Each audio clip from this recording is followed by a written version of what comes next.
ಬದುಕು ಬದಲಿಸುವ 21 ಅಭ್ಯಾಸಗಳು, ಸರಳ ಅಭ್ಯಾಸಗಳು, ಸುಂದರ ಬದುಕು ಬರೆದಿರೋದು ತಾರಾ ಮಂಜುನಾಥ್. ಬನ್ನಿ ನಮ್ಮ ಹೊಸ ಚಾಪ್ಟರ್ನ ಓದೋಣ. ಅಂಡ್ ಚಾಪ್ಟರ್ನ ಹೆಸರು ನಿಮಗೊಂದು ಚೌಕಟ್ಟು ಹಾಕಿಕೊಳ್ಳಿ.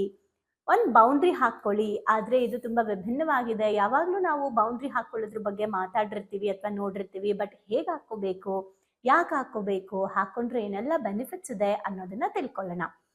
ನಮಗೆ ನಾವೇ ಚೌಕಟ್ಟು ಹಾಕೊಳ್ಳೋದು ಅಂತ ಅಂದ್ರೆ ನಮ್ಮನ್ನ ಪ್ರೀತಿಸುವ ಧೈರ್ಯ ಮಾಡಿದ ಹಾಗೆ. ಅಂದ್ರೆ ನಾವ್ ಯಾರತ್ರನಾದ್ರೂ ಹೋಗಿ ಫಸ್ಟ್ ಏನಾದ್ರೂ ಹೋಗಿ ಪ್ರೀತಿನ ಎಕ್ಸ್ಪ್ರೆಸ್ ಮಾಡೋಕ್ಕೂ ಕೂಡ ಭಯ ಇರುತ್ತೆ ಗೊತ್ತಾ.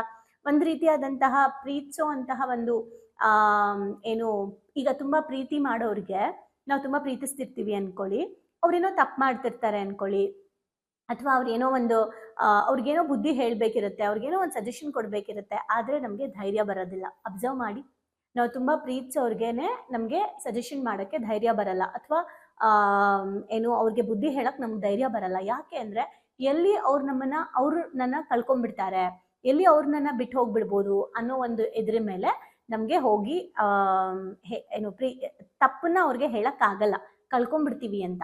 ದಟ್ ಮೀನ್ಸ್ ಚೌಕಟ್ಟು ಹಾಕೊಳ್ಳೋದು ಅಂದ್ರೆ ನಾವು ಮಾಡ್ತಾ ಇರುವಂತಹ ತಪ್ಪುಗಳನ್ನ ಅಥವಾ ನನಗೆ ಬೇಡವಾಗಿರುವಂಥದ್ದನ್ನು ಸಹ ನಾನು ಫೋರ್ಸ್ಫುಲಿ ಒಪ್ಕೊಂಡು ಮಾಡಿದಾಗ ಎಗೇನ್ ನಾನು ಇನ್ನೊಬ್ರು ಎಲ್ಲಿ ನಾನು ಕಳ್ಕೊಂಡ್ಬಿಡ್ತೀನಿ ಅಂತ ಹೆಂಗೆ ಬೇರೆಯವ್ರಿಗೆ ಹೇಳ್ತಾರೋ ಹಾಗೆ, ಅಂದ್ರೆ ಇನ್ನೊಬ್ರು ಎಲ್ಲಿ ಕಳ್ಕೊಂಡ್ಬಿಡ್ತೀವಿ ಅಂದ್ಬಿಟ್ಟು ನಾವು ಹೋಗ್ಬಿಟ್ಟು ಅವ್ರನ್ನ ಏನು ಹೆಂಗೋ ಒಂಥರ ಪಾಲಿಶ್ ಮಾಡಿ ಮಾತಾಡ್ತಿರ್ತೀವಿ, ನಾವು ತುಂಬಾ ಪ್ರೀತಿಸೋರಿಗೆ ನೋವು ಮಾಡಬಾರ್ದು ಅಂತ.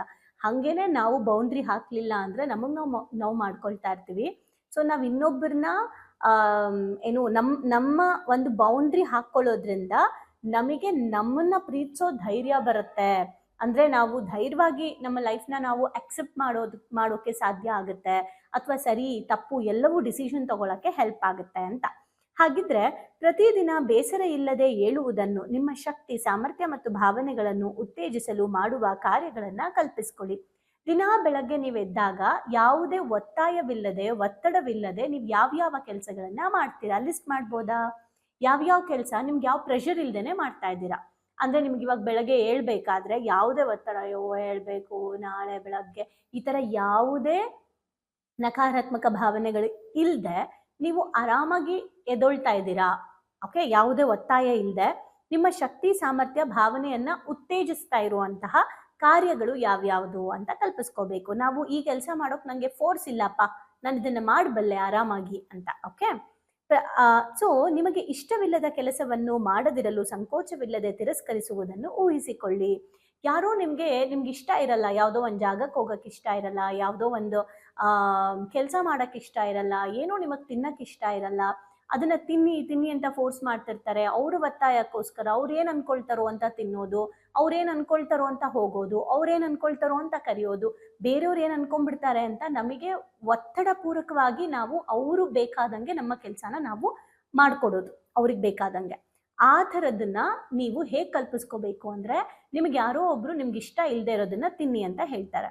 ಅಟ್ ಎನಿ ಕಾಸ್ಟ್ ಇಲ್ಲ, ನಾನು ಯಾವುದೇ ಕಾರಣಕ್ಕೂ ತಿನ್ನಲ್ಲ, ದಯವಿಟ್ಟು ಬೇಡ, ಪ್ಲೀಸ್ ಬೇಡ ಅಂತ ನಯವಾಗಿ ಹೇಳಬೇಕು. ನೋ ಅನ್ನೋದನ್ನ ಕಲ್ಪಿಸ್ಕೊಳ್ಳಿ. ಯಾರೋ ಕರೀತಾರೆ, ಇಲ್ಲ ನಾನು ಅವತ್ತು ಬರ್ಲಿಕ್ಕಾಗಲ್ಲ ಅಂತ ನೋ ಅನ್ನೋದನ್ನ ಕಲ್ತ್ಕೊಳ್ಳಿ. ಸಡನ್ ಆಗಿ ನಾವು ಏನ್ ಅನ್ಕೊಂಡ್ಬಿಡ್ತಾರೋ ಅಂತ ಅಲ್ಲ, ನಿಮ್ಗಿಷ್ಟ ಇಲ್ಲದೆ ಇರೋದನ್ನ ನಂಗೆ ಇದಿಷ್ಟ ಇಲ್ಲ ಅಂತ ಹೇಳೋ ಧೈರ್ಯ ಮಾಡ್ತೀರಲ್ಲ, ಆ ಥರ ಸಿಚುಯೇಷನ್ನ ಒಂದ್ಸಲ ಕಲ್ಪಿಸ್ಕೊಳ್ಳಿ. ಇದೇ ನಿಮ್ಮ ಚೌಕಟ್ಟು. ಅಂದ್ರೆ ನಾವು ಇಷ್ಟಪಟ್ಟು ಮಾಡುವಂತಹ ಕೆಲಸವನ್ನ ಮಾಡ್ತಾ ನಮಗೆ ಯಾವ್ದು ಇಷ್ಟ ಇಲ್ಲ ಅದನ್ನ ನಾವು ಮಾಡಲ್ಲ, ತಿನ್ನಲ್ಲ, ಬರಲ್ಲ ಅಂತ ಹೇಳುವಂತಹ ಒಂದು ಹಂತಕ್ಕೆ ನಾವು ಹೋಗ್ತಾ ಇದ್ದೀವಿ ಅಂದ್ರೆ ನಾವು ಒಳ್ಳೆ ಬೌಂಡ್ರಿ ಹಾಕೊಂಡಿದೀವಿ ಅಂತ ಅರ್ಥ. ಇದ್ರಲ್ಲಿ ಇನ್ನೊಂದು ನಾವು ತಿಳ್ಕೊಬೇಕಾದೇನಂದ್ರೆ, ಒಳ್ಳೆ ಕೆಲಸಗಳಿಗೆ ಬೌಂಡ್ರಿ ಹಾಕೋಬೇಡಿ, ಕೆಟ್ಟ ಕೆಲಸಗಳಿಗೆ ಬೌಂಡ್ರಿ ಯಾವತ್ತೂ ತೆಗಿಬೇಡಿ. ಇದು ಎಕ್ಸ್ಟ್ರಾ ಸಜೆಷನ್, ಆಯ್ತಾ? ಯಾರಾದ್ರೂ ಒಳ್ಳೇದು ಹೇಳ್ತಿದಾರೆ ಅಂದ್ರೆ ಬೌಂಡ್ರಿ ಹಾಕೋಬೇಡಿ, ಫಾಲೋ ಮಾಡಿ, ಯಾರಾದ್ರೂ ಆಗಿರ್ಬೋದು. ಇದು ನಿಮ್ಮನ್ನ ಬೇರೆಯವರಿಂದ ದೂರ ಮಾಡುವುದಿಲ್ಲ, ಬದಲಿಗೆ ನಿಮ್ಮ ಸುತ್ತ ಏನು ಒಳಗೊಂಡಿರಬೇಕು ಮತ್ತು ಒಳಗೊಂಡಿರಬಾರದು ಎಂದು ಹೇಳುವುದರ ಮೂಲಕ ನಿಮ್ಮ ಸಂತೋಷವನ್ನ ದುಪ್ಪಟ್ಟು ಮಾಡುತ್ತದೆ. ಇದು ಬೇರೆಯವರು ನಮ್ಮಿಂದ ದೂರ ಹೋಗ್ಬಿಡ್ತಾರೆ ಅನ್ನೋ ಥಾಟ್ ನಿಮ್ಗೆ ಬೇಡ. ಬದಲಿಗೆ ನಿಮ್ ಸುತ್ತ ಏನ್ ಒಳಗೊಂಡಿರ್ಬೇಕು ಮತ್ತು ಒಳಗೊಂಡಿರಬಾರ್ದು, ಯಾವುದು ನೀವು ಮಾಡಬೇಕು, ಯಾವ್ದು ನೀವು ಮಾಡಬಾರ್ದು ಅಂತ ಸಂತೋಷದಿಂದನೇ ಹೇಳೋ ಅಂಥದ್ದನ್ನ ನಾವು ಕಲಿತೀವಿ. ಇದು ನಮ್ಮ ಸಂತೋಷವನ್ನ ಇನ್ನೂ ಹೆಚ್ಚು ಮಾಡುತ್ತೆ. ಹಾಗಿದ್ರೆ ಚೌಕಟ್ಟು ಎಂಬುದು ನಮಗೆ ಇಷ್ಟವಿಲ್ಲದಿದ್ದರೂ ಇನ್ನೊಬ್ಬರಿಗಾಗಿ ಎಲ್ಲದಕ್ಕೂ ಸರಿ ಎಂದು ಹೇಳುವುದರಿಂದ ನಾವು ನೆಮ್ಮದಿಯಾಗಿ ಇರುವುದಿಲ್ಲ. ಸೊ ನಮ್ಗೆ ಇಷ್ಟ ಇಲ್ಲದೆ ಇದ್ರೂ ಕೂಡ ಕೆಲವರಿಗೋಸ್ಕರ ಒತ್ತಾಯದಿಂದ ಇರೋದು ಮಾಡೋದು ಏನಿದೆ ಅದು ನಮಗೆ ನೆಮ್ಮದಿ ಕೊಡೋದಿಲ್ಲ. ಚೌಕಟ್ಟು ನಮಗೆ ಅನಿಸಿದ್ದನ್ನು ಮುಕ್ತವಾಗಿ ಹೇಳುವ ಸ್ವಾತಂತ್ರ್ಯವಾಗಿದೆ. ಚೌಕಟ್ಟು ಅನ್ನೋದು ನಮ್ಗೆ ಅನಿಸಿದ್ದನ್ನ ನಾವು ಮುಕ್ತವಾಗಿ ಹೇಳುವಂತಹ ಒಂದು ಸ್ವಾತಂತ್ರ್ಯ ಆಗಿದೆ ಮತ್ತು ನಿಜವಾದ ನೆಮ್ಮದಿಯನ್ನ ನೀಡುತ್ತೆ. ನಮಗೆ ಒಂದು ನಿಜವಾದ ನೆಮ್ಮದಿಯನ್ನ ಅದು ನೀಡುತ್ತೆ. ಒಂಥರ ನಮ್ಗೆ ಏನ್ ಅನ್ಸುತ್ತೆ ಅದನ್ನ ಹೇಳೋದ್ರಿಂದ ಸ್ವತಂತ್ರವಾಗಿ ಇದೀವಿ ಅಂತ ಅನ್ಸುತ್ತಲ್ಲ, ಯಾಕಂದ್ರೆ ಎಲ್ರಿಗೂ ಬೇಕಾಗಿರೋದೇ ಸ್ವಾತಂತ್ರ್ಯ. ಸೊ ಆ ಸ್ವಾತಂತ್ರ್ಯವನ್ನ ನಾವು ನಮ್ಮ ಜೊತೆಗೆ, ನಮ್ಮ ಸಂಬಂಧಗಳ ಜೊತೆಗೆ ಇಟ್ಕೊಳ್ತೀವಲ್ಲ, ಅದೇ ನಿಜವಾದ ಒಂದು ಏನು ಸ್ವಾತಂತ್ರ್ಯ ಅಂತ ಹೇಳ್ತಿದ್ದಾರೆ. ಅಂದ್ರೆ ನೀವು ಹೆಲ್ದಿ ಬೌಂಡ್ರಿ ಹಾಕೊಳ್ಳೋದ್ರಿಂದ, ಆಗ್ಲೇ ಹೇಳ್ದಂಗೆ ಒಳ್ಳೇದಕ್ಕೆ ಬೌಂಡ್ರಿ ಹಾಕಬೇಡಿ, ಕೆಟ್ಟದ್ದಕ್ಕೆ ಬೌಂಡ್ರಿ 100% ಹಾಕೊಳ್ಳಿ. ಸೊ ಚೌಕಟ್ಟು ನಮ್ಮನ್ನು ಕುಗ್ಗಿಸುವುದಿಲ್ಲ, ನಮ್ಮನ್ನ ಬೆಳೆಸಲು ಕಾರ್ಯ ಮಾಡುತ್ತೆ. ನಾವು ಅನ್ಕೊಂಡಿದೀವಿ ನಾವು ನಮ್ಗೆ ಇಷ್ಟಪಟ್ಟವ್ರಿಗೆ ಏನಾದ್ರೂ ಸಜೆಷನ್ ಕೊಟ್ರೆ ಅಥವಾ ಅವ್ರಿಗೆ ಬುದ್ಧಿ ಹೇಳಿದ್ರೆ ಅವ್ರಿಗೆ ಹೋಗ್ಬಿಟ್ಟು ನಾವು ಧೈರ್ಯವಾಗಿ ನೀನ್ ಇದ್ ಮಾಡ್ತಿರೋ ತಪ್ಪು, ಇದೇನ್ ಮಾಡ್ತಿದ್ದೆ ಅದೇನ್ ಮಾಡ್ತೀಯ ಅಂತ ಏನಾದ್ರು ಕೇಳಿದ್ರೆ ಅವ್ರು ಎಲ್ಲಿ ನಮ್ಮನ್ನ ಬಿಟ್ಟು ಹೋಗ್ಬಿಡ್ತಾರೆ ಅಂತ ನಾವು ಮುಚ್ಚಿಟ್ಕೊಬೇಕು. ಅಥವಾ ಅವ್ರು ನಾನೇನಾದ್ರು ಬರಲ್ಲ ಅನ್ಬಿಟ್ರೆ, ಅವ್ರು ನನ್ನ ನೆಗ್ಲೆಕ್ಟ್ ಮಾಡ್ಬಿಟ್ರೆ, ನಾನು ಕೊಡ್ಸಲ್ಲ ಅನ್ಬಿಟ್ರೆ, ನಾನು ತಿನ್ನಲ್ಲ ಅನ್ಬಿಟ್ರೆ, ಅವ್ರೇನಾದ್ರು ನನ್ನ ದೂರ ಮಾಡ್ಬಿಟ್ರೆ ಇವ್ರು ಸೆಟ್ ಆಗಲ್ಲ ಅಂತ ಅನ್ಕೊಳ್ತೀವಲ್ಲ, ಅದೇ ನಮ್ಮನ್ನ ಆಕ್ಚುಲಿ ಬಂಧನದಲ್ಲಿ ಸಿಗಿಸ್ತಾ ಇದೆ. ಆದ್ರೆ ಯಾವಾಗ ನಾವು ಸ್ವತಂತ್ರವಾಗಿ ನಮ್ಮ ಚೌಕಟ್ಟನ್ನ ನಾವು ಕರೆಕ್ಟಾಗಿ ಹಾಕೊಳ್ತೀವಿ, ನಾವು ಏನ್ ಮಾಡ್ಬೇಕು, ನಮ್ಮ ಸಂಬಂಧ ಲಾಂಗ್ ಟರ್ಮ್ ಇರಕ್ಕೆ ನಾವು ಈ ಡಿಸಿಷನ್ ಇದನ್ನ ಮಾತಾಡ್ತಿರೋದು ನಾನು ಇದಕ್ಕೋಸ್ಕರನೇ, ಇದು ಬೇಡ ಅಂತಿರೋದು ನನಗೋಸ್ಕರ, ಇದು ಬೇಡ ಅಂತಿರೋದು ನನಗಿಷ್ಟ ಇಲ್ಲ ಅದಕ್ಕೆ ಅನ್ನೋದು ಯಾವಾಗ ಮಾಡ್ತೀವಿ, ಅದೇ ನಮ್ಮನ್ನ ನಾವಂತೀವಿ ಕುಗ್ಗಿಸಲ್ಲ, ಚೌಕಟ್ಟು ನಮ್ಮನ್ನ ಬೆಳೆಸತ್ತೆ. ನಿಮಗೆ ನೀವೇ ಚೌಕಟ್ಟು ಹಾಕೊಳ್ಳದೆ ಇದ್ದಾಗ, ನಾವು ಚೌಕಟ್ಟು ಹಾಕೊಳ್ಳಿಲ್ಲ ಅಂದ್ರೆ ನೀವು ಜನರನ್ನ ಮೆಚ್ಚಿಸೋಕೆ ಅಥವಾ ಅತಿಯಾಗಿ ಪ್ರೀತಿಯನ್ನ ನೀವು ಕೊಡಕ್ ಶುರು ಮಾಡ್ತೀರಾ ಹೊರತು ನೀವು ಸ್ವೀಕರಿಸಲ್ಲ. ಸೊ ನೀವು ಬರೀ ಯಾವಾಗ್ಲೂ ಕೂಡ ಅತಿಯಾಗಿ ಪ್ರೀತಿಯನ್ನ ಕೊಡೋಕೆ ಸ್ಟಾರ್ಟ್ ಮಾಡ್ತೀರಾ, ಅವ್ರು ಮೆಚ್ಚಿಸ್ಬೇಕು, ಅವ್ರೇನ್ ಅನ್ಕೊಳ್ತಾರೋ, ಅವ್ರು ತಪ್ಪು ತಿಳ್ಕೊಂಡ್ಬಿಟ್ರೆ ಅಂತ. ಇದರಿಂದ ನಿಮ್ಮ ಸ್ವಾಭಿಮಾನ ಶಾಂತಿಗೆ ಧಕ್ಕೆ ಬರುವಂತಹ ಸಾಧ್ಯತೆಗಳಿರುತ್ತೆ. ಆದ್ರೆ ನೀವು ಚೌಕಟ್ಟನ್ನು ಹಾಕಿಕೊಂಡಾಗ ಆಳವಾದ ಆತ್ಮವಿಶ್ವಾಸವು ನಿರ್ಮಿತವಾಗುತ್ತದೆ. ಅಂದ್ರೆ ಯಾವಾಗ್ಲೂ ಈಗ ನಾವು ತುಂಬಾ ಪ್ರೀತಿಸ್ತೀವಿ ಅಂತ ಯಾವಾಗ್ಲೂ ಅವ್ರು ಹೇಳಿದ ಕೆಲಸ ಮಾಡ್ತೀವಿ ಅಂತಲ್ಲ. ಇಲ್ಲ, ಈ ಟೈಮಲ್ಲಿ ನನ್ಗೆ ಇದು ಪ್ರಿಯಾರಿಟಿ ಇದೆ ಅಂದಾಗ ನಾನು ಇದನ್ನೇ ಮಾಡ್ತೀನಿ ಅಂತ ನಾವು ಮುಕ್ತವಾಗಿ ಹೇಳ್ಬೇಕಾಗತ್ತೆ. ಹಾಗಾಗಿ ನಮ್ಮ ಶಾಂತಿ ಮತ್ತೆ ಸ್ವಾಭಿಮಾನಕ್ಕೆ ಧಕ್ಕೆ ಬರ್ಬೋದು. ಹಾಗಾಗಿ ನಾವು ಈ ಚೌಕಟ್ಟನ್ನ ಹಾಕೋಬೇಕಾಗತ್ತೆ. ಇದು ಆಳವಾದ ಆತ್ಮವಿಶ್ವಾಸವನ್ನ ನಿರ್ಮಾಣ ಮಾಡುತ್ತೆ. ಬೇರೆಯವರ ಜೀವನದಲ್ಲಿ ನಿಮ್ಮ ಬೆಲೆ ಅವರಿಗೆ ತಿಳಿಯುವಂತೆ ಮಾಡೋದು, ಅವರಿಗೆ ನಮ್ಮ ಬೆಲೆ ಏನು ಅಂತ ತಿಳಿಸ್ಬೇಕು ಅಂತ ಏನ್ ಮಾಡ್ತೀವಿ ಅಲ್ಲ, ಸೊ ಆ ಬೆಲೆನ ನೀವು ತಿಳಿಸ್ಬೇಕಾಗಿಲ್ಲ, ಆದ್ರೆ ಆ ಬೆಲೆನ ನೀವು ನಿಮ್ಮ ಒಳಗೆ ಕಳ್ಕೋಬಾರ್ದು. ಆದ್ರೆ ಇದರಿಂದ ಏನು ವಿಜ್ಞಾನದ ಅಂದ್ರೆ ಒಂದು ವೈಜ್ಞಾನಿಕವಾಗಿ ಏನಾಗ್ಬೋದು ಅಂದ್ರೆ, ಓಕೆ, ಡಾಕ್ಟರ್ ಹೆನ್ರಿ ಕ್ಲೌಡ್ ರವರ ಪ್ರಕಾರ ತಮ್ಮ ಕುರಿತ ಸ್ಪಷ್ಟವಾದ ಚೌಕಟ್ಟು ಹೊಂದಿರುವ ಜನರು ಆತಂಕದಿಂದ ದೂರವಿದ್ದು ಗೌರವಾನ್ವಿತವಾಗಿರ್ತಾರೆ. ಒಂದು ರೀಸೆಂಟ್ ಆಗಿ ನಡೆದಂತ ಒಂದು ಇನ್ಸಿಡೆಂಟ್ ನಾನು ನಿಮ್ಗೆ ಹೇಳ್ತೀನಿ, ಹೆಂಗ್ ಬೌಂಡ್ರಿ ಹಾಕೋಬೇಕು ಅಂತ. ನನಗೆ ತುಂಬಾ ಆಪ್ತರು ಒಬ್ರು, ಆಯ್ತಾ, ತುಂಬಾ ಕ್ಲೋಸ್ ಇರೋ ಅಂತ ನಮ್ಮ ಫ್ಯಾಮಿಲಿ ಫ್ರೆಂಡ್, ಅವರ ಒಂದು ಫಂಕ್ಷನ್ಗೆ ನಂಗೆ ಇನ್ವೈಟ್ ಮಾಡಿದ್ರು. ಸೊ ಆ ಫಂಕ್ಷನ್ ಅಂದ್ರೆ ಏನೋ ಒಂದು ಏನು ಫಂಕ್ಷನ್ ಇನ್ ದ ಸೆನ್ಸ್, ಅವ್ರ ಒಂದು ಪೀಪಲ್ ಗ್ಯಾದರ್ ಮಾಡಿ ನಂಗೆ ಒಂದು ಫಂಕ್ಷನ್ಗೆ, ಒಂದು ಈವೆಂಟ್ಗೆ ಇನ್ವೈಟ್ ಮಾಡಿದ್ರು.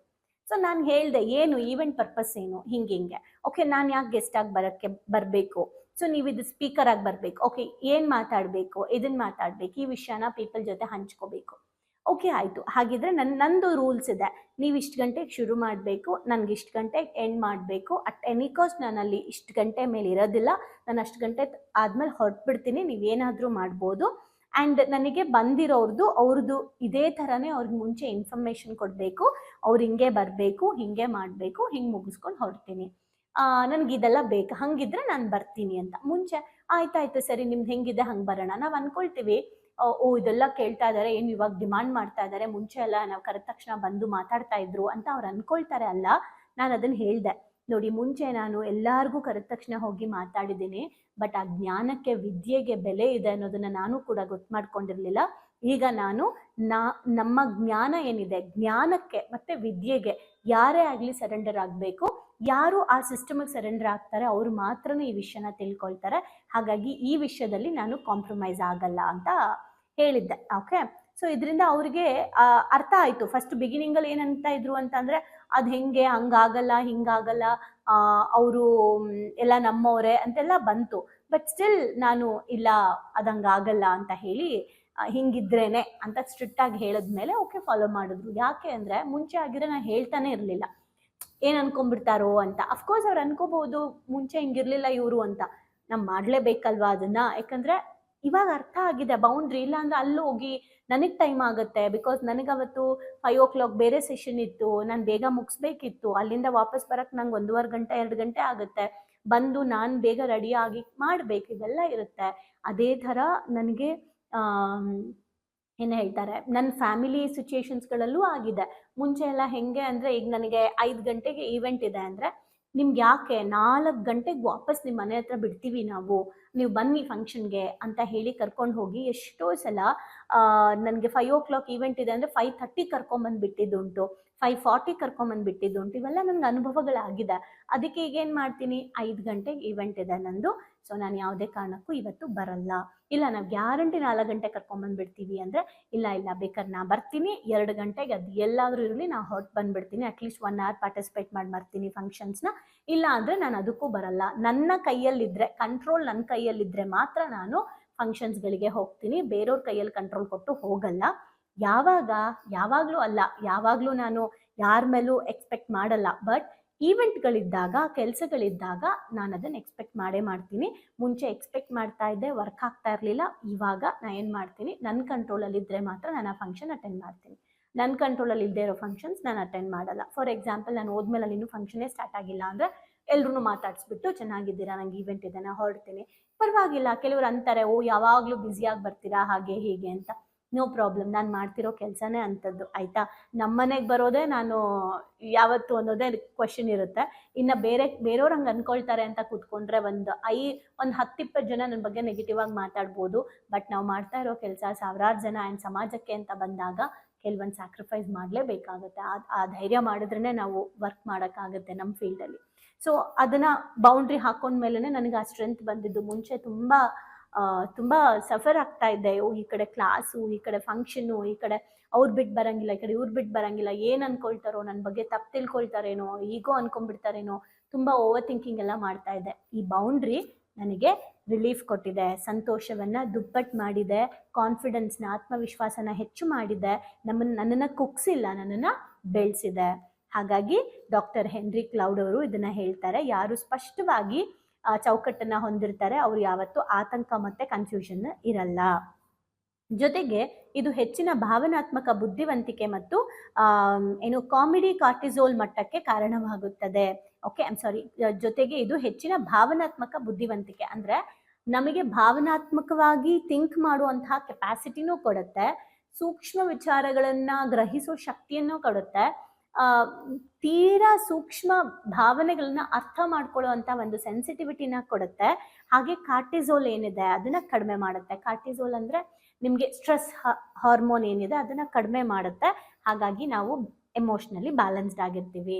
ಸೊ ಬೌಂಡ್ರಿ ಹಾಕ್ಕೊಳ್ಳೋದ್ರಿಂದ ಇಷ್ಟೆಲ್ಲ ಬೆನಿಫಿಟ್ಸ್ ಇದೆ ಅಂತ ಗೊತ್ತಿತ್ತಾ? ಈಗಾದರೂ ಯೋಚನೆ ಮಾಡಿ ನೀವು ಚೌಕಟ್ಟು ಹಾಕ್ಕೋಬೇಕಾ ಬೇಡವಾ? ಸೊ ನಾಳೆ ನಾಡಿದ್ದು ಎಪಿಸೋಡಲ್ಲಿ ಇನ್ನೂ ಡೀಪಾಗಿ ತಿಳ್ಕೊಂಡ್ಮೇಲೆ ನಿಮಗೆ ಗೊತ್ತಾಗುತ್ತೆ ಯಾವ ಥರ ಹಾಕ್ಕೋಬೇಕು ಅಂತ. ಸೊ ನೀವು ಬೌಂಡ್ರಿ ಹಾಕ್ಕೊಳ್ಳೋಕೆ ಶುರು ಮಾಡಿದ್ದೀರಾ? ಹ್ಞೂ ಅಂದರೆ ಎಸ್ ಬೌಂಡ್ರಿ ಹಾಕ್ಕೊಳ್ತಿದ್ದೀನಿ ಅಂತ ಟೈಪ್ ಮಾಡಿ.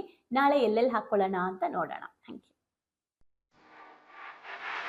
ಭಾವನೆಗಳು ಬಂದು ಶಾಲೆಗೆ ಬಂದು ತುಂಬಾ ಖುಷಿ ಆಯ್ತು. ಲೈಫಲ್ಲಿ ತುಂಬಾ ಅಂದ್ರೆ ತುಂಬಾ ಕ್ಲಾರಿಟಿ ಬಂದಿದೆ. ತುಂಬಾನೇ ಬದಲಾವಣೆ ಆಗಿದೆ. ನಂಗೆ ತುಂಬಾ ಖುಷಿ ಇದೆ ನಾನು ಇಲ್ಲಿಗೆ ಬಂದಿರೋದು. ನನಗೆ ತುಂಬಾ ಖುಷಿ ಆಗ್ತದೆ. ಪ್ರತಿಯೊಂದಕ್ಕೂ ಸ್ಫೂರ್ತಿ ಸಿಕ್ಕಿದೆ, ನೆಮ್ಮದಿ ಸಿಕ್ಕಿದೆ. ಒನ್ ವರ್ಡ್ ಅಲ್ಲಿ ಹೇಳ್ಬೇಕಂದ್ರೆ ಇಟ್ ಈಸ್ ಅಲ್ಟಿಮೇಟ್. ಲೈಫ್ ತುಂಬ ಕಾಂಪ್ಲಿಕೇಟ್ ಅಂದ್ಕೊಂಡಿದ್ದೆ, ಬಟ್ ಈ ಕ್ಲಾಸಿಗೆ ಸೇರಿದ್ಮೇಲೆ ತುಂಬ ಈಸಿಯಾಗಿ ಅರ್ಥಪೂರ್ಣವಾಗಿ ಹೇಗೆ ಜೀವಿಸ್ಬೇಕು ಅನ್ನೋದು ಗೊತ್ತಾಯ್ತು. ಆಕ್ಚುಲ್ ಆಗಿ ನಂಗೆ ತುಂಬಾ ಖುಷಿ ಇದೆ ನಾನು ಇಲ್ಲಿಗೆ ಬಂದಿರೋದು. ಈ ಒಂದು ವರ್ಕ್ಶಾಪ್ ಬಂದಿರೋ ಉದ್ದೇಶ ಅಂದರೆ ತಾರಾ ಮೇಡಮು ಏನೇ ಕೊಟ್ಟರು ಒಂದು ಅದ್ಭುತವಾಗಿ ಸ್ಪೆಷಲ್ ಆಗಿ ಕೊಡ್ತಾರೆ ಅನ್ನೋ ನಂಬಿಕೆ ಇದೆ. ಈ ಒಂದು ವರ್ಕ್ಶಾಪಲ್ಲಿ ಇನ್ನೂ ಅದ್ಭುತವಾಗಿ ಸಿಗ್ತದೆ ಅಂತ ನಂಬ್ಕೊಂಡು ಬಂದಿದ್ದೀನಿ. ಖಂಡಿತ ಆಗುತ್ತೆ.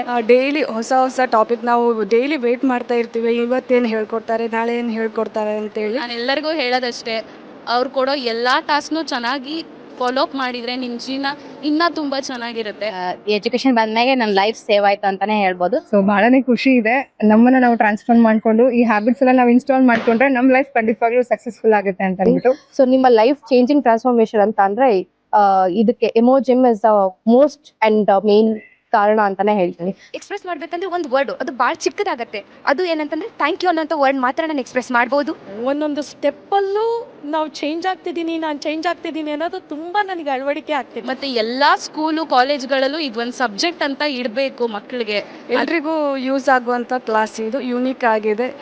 ಇಮೋಜಿಮ್ ಟೀಮ್ಗೆ ಥ್ಯಾಂಕ್ ಯು. ಇದೆಲ್ಲ ನಡೆಸ್ತಾ ಇರುವಂಥ ತಾರಾ ಮೇಡಮ್ಗೆ, ಸಂದೇಶ್ ಸರ್ಗೆ, ಜೊತೆಗೆ ಎಮೋಜಿಮ್ ಟೀಮ್ಗೆ thank you so much. So ಯಾರ್ಯಾರೆಲ್ಲ ಸೇರ್ಕೊಂಡಿಲ್ಲ ದಯವಿಟ್ಟು ಸೇರ್ಕೊಳ್ಳಿ. So it is very utilizing. Life long ಯಾರಿಗಾದ್ರೂ ಚಿರಋಣಿಯಾಗಿರ್ತೀವಿ ಅಂದರೆ ಅದು ಸಂದೇಶನ ಮತ್ತು ತಾರಾ. ಸೊ ಬನ್ನಿ ಪಾವನಿಗಳಿಗೊಂದು ಶಾಲೆನ ಎಂಟರ್ ಆಗಿ ಅದನ್ನ ಫೀಲ್ ಮಾಡಿ. ಅಂದ್ರೆ ರಿಕ್ವೆಸ್ಟ್ ಮಾಡ್ಕೊಂತಿದ್ದೀನಿ ನಿಮಗೆ, ಇದರಿಂದ ಲಾಸ್ ಆಗೋದಂತೂ ಏನೂ ಇಲ್ಲ, ಬಟ್ ಲೈಫಲ್ಲಿ ತುಂಬಾನೇ ಪಡ್ಕೊಂತೀನಿ ನಾನು. ಅದಕ್ಕೆ ನಾನು ಶೋರ್ ಗ್ಯಾರಂಟಿ ಕೊಡ್ತೀನಿ ನಾನು. ಎಲ್ಲೋ thank you to Tara ma'am and Sandesh sir. Thank you to whole my Emojim. Thank you.